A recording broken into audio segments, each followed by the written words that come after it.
Good morning, and welcome to the Morning Breath Livestream.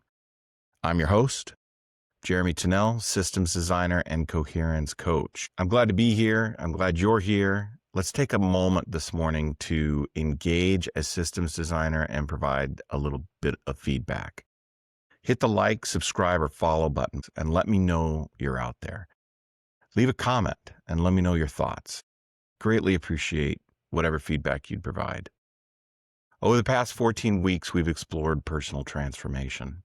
We've examined identity and awareness, coherence, self-inquiry, and healing, and systems that shape our lives. I want to set up for our next program with this transition week with a few broader concepts. There is an idea that has been emerging in conversations around work and within our culture.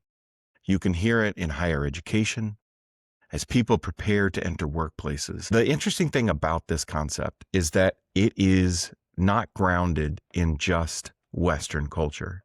It is global. It is something that is scaling up. It is growing all around us.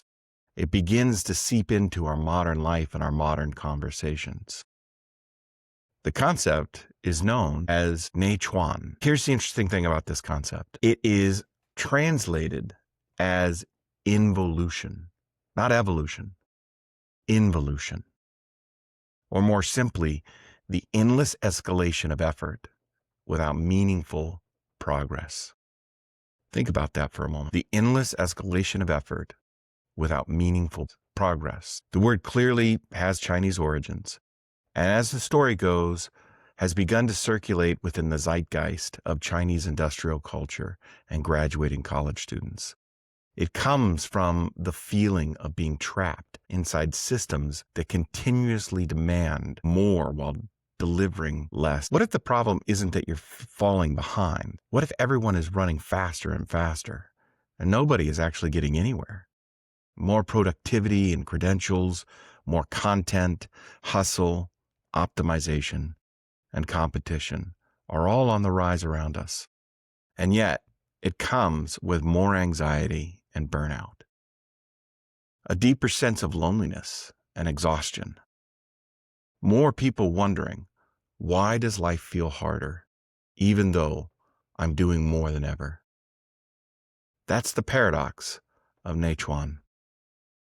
Over the past few years, I've noticed a pattern in myself, the temptation to constantly do more, create, learn, build, produce. Not necessarily because I was inspired to do so, but because I felt the pressure. As I wrap up this coursework for my PhD program, I didn't start that because I passionately wanted to go and get my doctorate. I would call myself a reluctant scholar. But I realized that at my age and where I'm at and what I've chosen as a career, as a vocation, that I needed to pursue something more in order to get there. It's this pressure. It's a pressure to keep up, to remain relevant. It's a pressure to compete within systems that never seem to satisfy. And the strange thing is, the harder I push, the less alive it often feels. I know full well effort alone does not create meaning. Activity does not create purpose.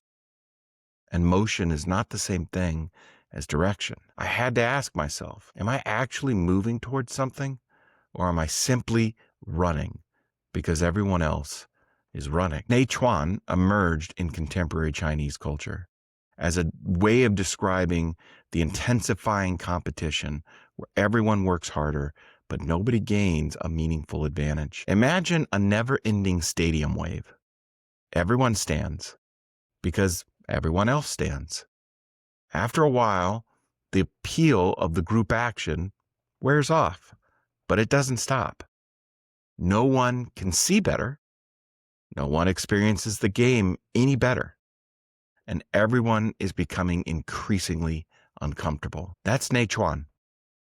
In education, students accumulate credentials simply to remain competitive, or degrees because they were told it would open doors, but they're all locked. In work, employees labor longer hours to maintain positions that they already had. Promotions are given in title alone with no greater compensation. Online, creators produce more content to remain visible inside increasingly crowded platforms. The effort increases, the reward diminishes, and eventually, people begin confusing exhaustion with some sort of achievement. The danger of Nei-Juan is not simply overwork. The deeper risk is that it disconnects us from our own values and lives. When external competition and continual drive become the primary source of direction, we stop asking, what matters? What is enough? What kind of life am I trying to create for myself? Instead, we begin measuring ourselves against everyone else, and comparison becomes the compass. But comparison is a terrible navigator because there will always be someone faster, someone smarter, wealthier, more accomplished, someone with greater visibility or bigger success. If our orientation depends upon comparison, peace becomes impossible. From a systems perspective, Nei-Juan is not primarily an individual problem. It is a systemic phenomenon. Systems create incentives, and people respond to incentives. When systems reward competition over contribution, speed over wisdom, output over well-being, individuals often adapt accordingly, even when those adaptations are harmful. This is why personal transformation alone is insufficient. It doesn't quite complete the path. We must also learn to recognize the systems we're participating within. We must become systems competent so we can recognize the traps and snares that we fall into, because awareness allows us to ask critical questions. Am I choosing this behavior, or is the system choosing it for me? That question sits at the heart of systems competence. Many modern institutions operate according to hidden assumptions. More is better, but living systems do not operate this way. Nature understands balance. Through cycles of rest and regeneration, it utilizes limits and boundaries to understand relationship. A forest does not compete with itself. An ecosystem thrives through interconnection, not endless escalation. Perhaps one of the greatest challenges of our time is learning how to move from competition towards coherence, from extraction towards reciprocity, from accumulation towards enoughness. Today, pause and reflect.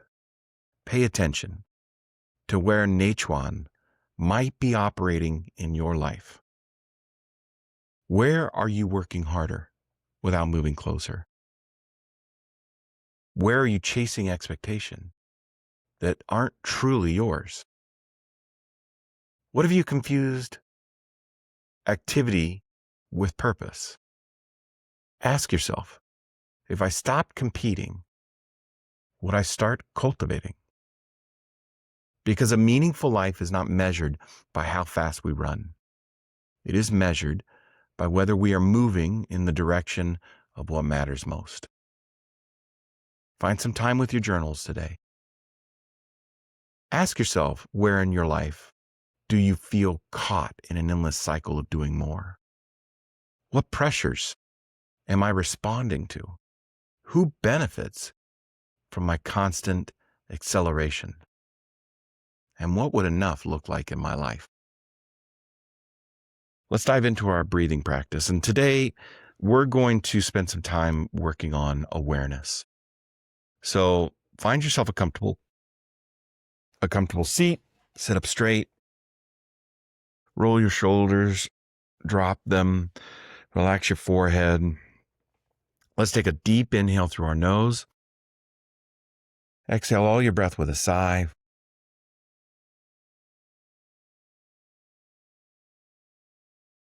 Again, exhale all that breath.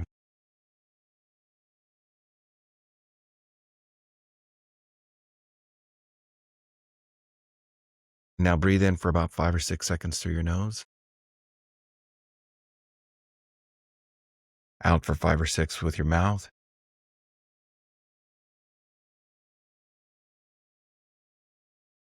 Place your hands in your lap.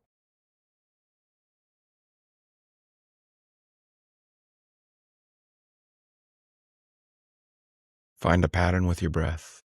In through your nose. Out through your mouth.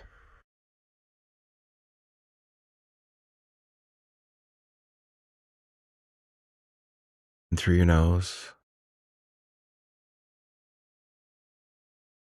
Out through your mouth.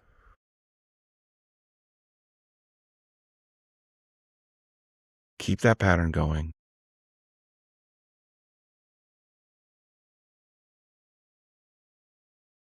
Now let's begin with our awareness by pointing it right where our breath begins. Where does it begin for you?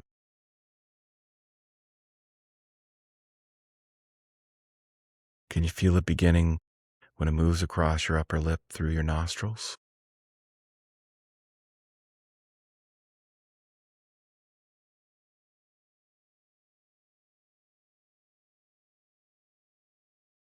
And now place your awareness on the exhale. Where does the breath end?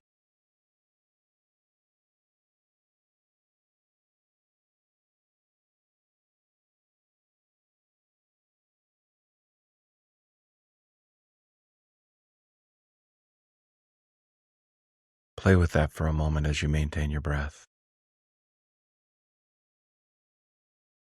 Where does my breath begin? Where does my breath end?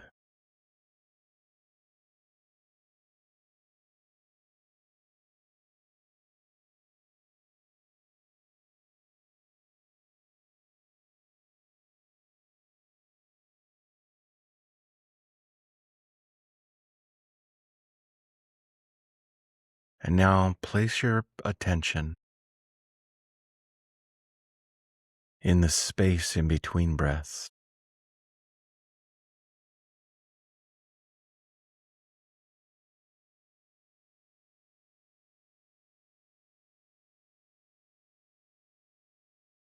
Do you find there?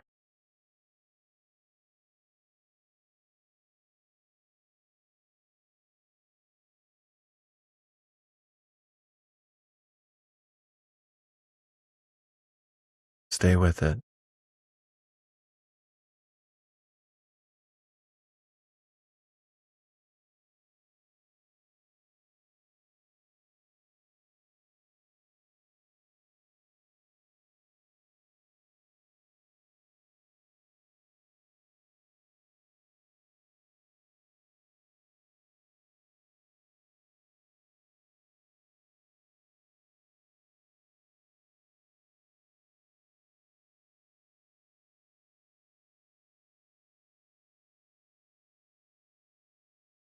Explore the depth of that space.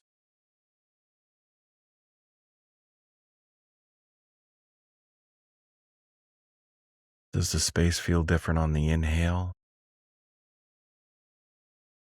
as opposed to the exhale?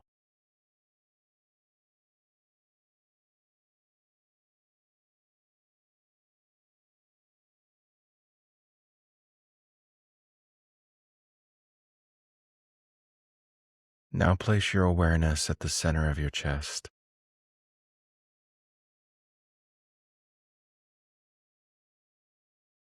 Can you see your breath come in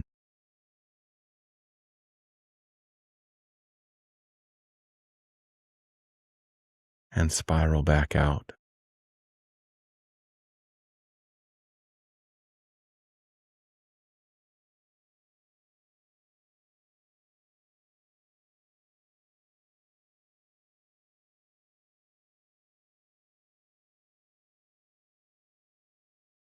Now move your awareness all the way down to your feet.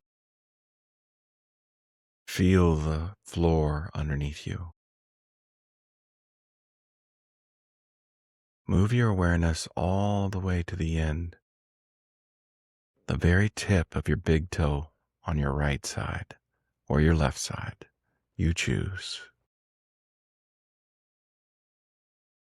Can you feel the very end of that toe?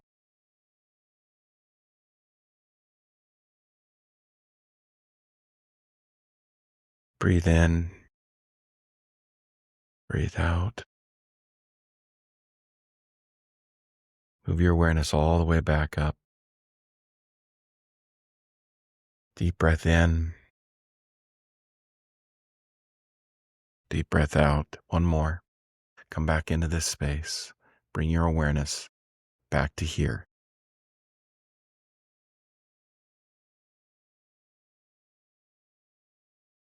If this resonates, stay with the practice.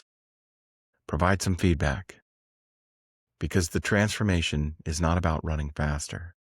It's about becoming more conscious of the systems that shape our choices. Build your awareness. The goal of life is not to win the race. The goal of life is to stop running long enough to discover where you're actually trying to go. Take a breath. I'll see you tomorrow morning.